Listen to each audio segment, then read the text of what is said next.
Hey guys, this is Alfred back with another video. So today I really wanted to make this video because a lot of people have been asking me what characters and what team builds are the best for Spiral Biz, and honestly I see the main problem being 5-star characters being the priority and people neglecting 4 stars. I know it's great having good 5-star DPSs and a lot of DPS characters, but you need to remember that support and sub DPS characters are also very strong in the Spiral Biz, and they often help you build your team comp because they are the support and the founding stones for your main DPS. Without them, your main DPS can't function and they don't have good rotations. So today I'll be explaining 5 of my top picks for 4-star supports that you can level up right now that can benefit your account in many ways. Before we start, I just want to let you know that this is my opinion and what characters I've been using that are really strong. So these supports are really something that I have been using a lot and I have a lot of experience in, so I can really explain them. So I really want to pick characters that can really support your main DPSs in this top 5 list instead of characters that just do a lot of damage but don't have much support. So with that, let's begin with this video. In the number 5 spot, this one was a little bit tricky because there's so many great 4-star supports out there, but in the number 5 slot I'll be giving it to Diona. Diona is a cryo healer, so she not only heals, she provides a lot of cryo particles to your cryo carries like Ganyu, Eula, Ayaka, who really want those cryo particles. Not only that, you can start in a sacrificial bow on her and she'll be flying particles to your carries really quickly and you can battery them as fast as possible. Other than that, she has one of the strongest shields in the game, which is really good, especially when you're trying to DPS and you don't want to get disrupted. You can just use Diona's E. On top of that, her Constellation 6 gives you free elemental mastery, which is good for melt teams, so you can definitely run her with Diluc if you want to. So this is why Diona is one of the strongest 4-star supports. And lastly, I just want to also point out that her AoE cryo field can help in freeze teams as well. In the number 4 slot, we will have Beidou. So Beidou has the strongest shield in the game for a 4-star character. This is because her shield basically takes a lot of hits and she makes your single target DPS into a multi-target AoE character. This is because her Constellation 2 makes that her burst chains to 2 targets, so you can hit up to 3 targets with her burst, which is pretty insane. You can put her in teams with Ayato, teams with Eula, teams with Yoimiya, and they're basically a multi-target AoE damage carry instead of a single one. And the best part is that she functions really well in these teams because she gives Ayato taser potential, she gives Yoimiya overload, and she also helps in physical damage for Eula by giving superconduct to the enemies. Lastly, her E is really strong. For example, you want to iframe an ability but you don't have any burst to do it, you can just use the parry, and if you perfect parry, you'll be able to get a lot of particles to funnel to her or funnel to any carry that you want. This is why Beidou definitely is the 4th slot. And now on to the top 3. This one was really tough. I had to really think which one is the best among all the 3 because these 3 characters are really strong. But nonetheless, let's start with Xingqiu as being the number 3. Xingqiu is just really strong. He's like that self-sustaining hydro sub DPS support that you can have in your team, and he can still do a lot of damage. Just put a sacrificial sword on him and he can literally self-sustain his burst by himself. Not only that, you funnel a lot of hydro particles to himself, and most of the time you'll be running Xingqiu as the single hydro character in your team, so you don't have to worry about battering him. And the best part is his rain swords do a lot of damage and can provide a lot of reactions such as vaporize, such as electrocharge, which are really strong reactions in the game right now. Xingqiu is definitely one of the best 4-star supports that you should invest in right now. For the number 2 and number 1 slot, this is very close and could be a little bit controversial, but in the number 2 I actually put Bennett in number 2. Bennett, well, he's the beginner friendly 4-star support, so if you're new to this game, Bennett's probably your number 1 option because Bennett is really strong. First of all, his burst gives you a lot of healing if you just put a lot of HP on him, and on top of that, it buffs your damage like crazy. So basically Bennett's a healing buffing character, and when you use his E in his burst, you will be able to funnel a lot of pyro particles to your carries, to your sub DPS. Popular combo is Xiangling Bennett, where you literally just use Bennett's E to funnel Xiangling, who needs that particles for her Pyronado. That's why Bennett definitely is the second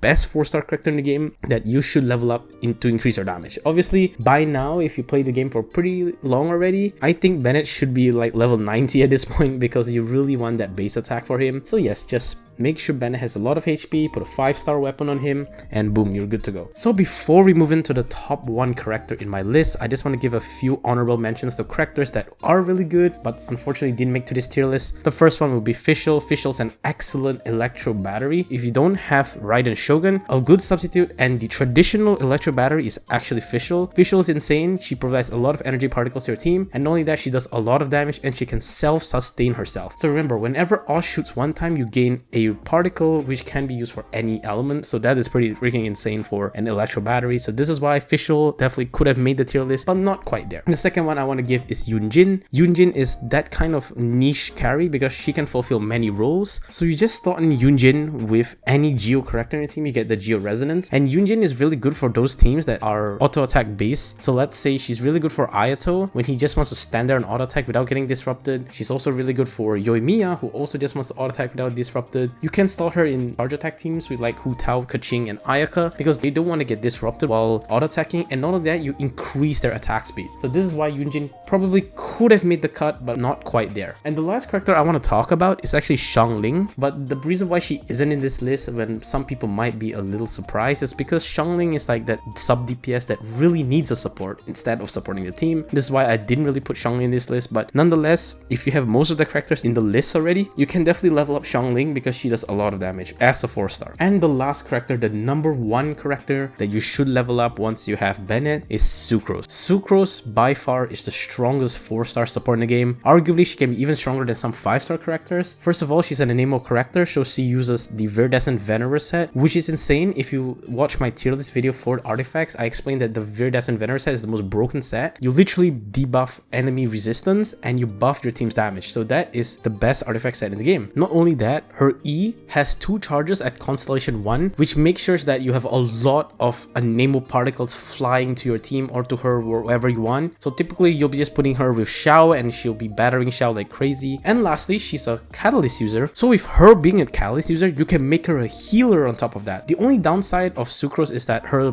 kit has no healing. However, if you need healing, you can just log in a prototype Ember on her and suddenly she becomes a healer for a team. Although it's not a lot of healing, but that slight healing can be the difference between 9-starring floor 12 or 8-starring it, because you might need a little bit more damage, and if your characters don't live, they won't be able to do damage. Of course, if you're going a melt build or vaporize build, using the sacrificial fragments is good for her, but all I'm saying is this character is so versatile. She can fulfill many roles and she can do it really well, and this is why Sucrose is my number one 4-star support in this list. So that's the end of this video, guys. Thank you guys so much for watching. Do let me know in the comments if you disagree or you feel like Bennett should be a number one instead, because a lot of people think Bennett's the best character in the game. But of course, this is my opinion, so feel free to disagree. Leave in the comments down what would you change in this tier list and what 4-star characters you would include or remove from the tier list itself. Thank you guys so much for watching this video. If you do like content like this, do leave a like. It shows that I should do more content like this. Do subscribe for more future content. I will be doing more Abyss videos and more guide videos as well. And I'll see you guys in the next video. Peace.